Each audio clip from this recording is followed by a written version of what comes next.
The Autodesk Vault add-in for SolidWorks allows users adding existing designs by opening and check-in from any location.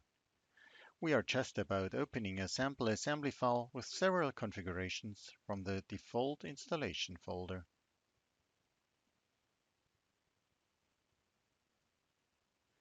The check-in validates all file references while registering all of them that require relocating to the Autodesk Vault local working folder. Therefore, the user has to select or to create a new folder within the managed scope of Vault. Before submitting, users can preview from document or folder structure perspective or a flat listing showing target path. The Vault add-in copies all files to the corresponding folder. Once the upload to the Autodesk Vault server finished, the vaulted version of the record opens instead of the source.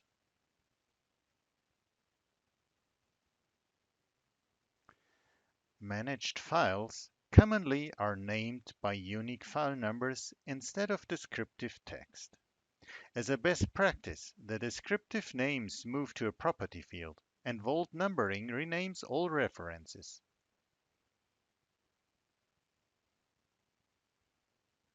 Optionally, an action report saves to Vault, capturing the rename history.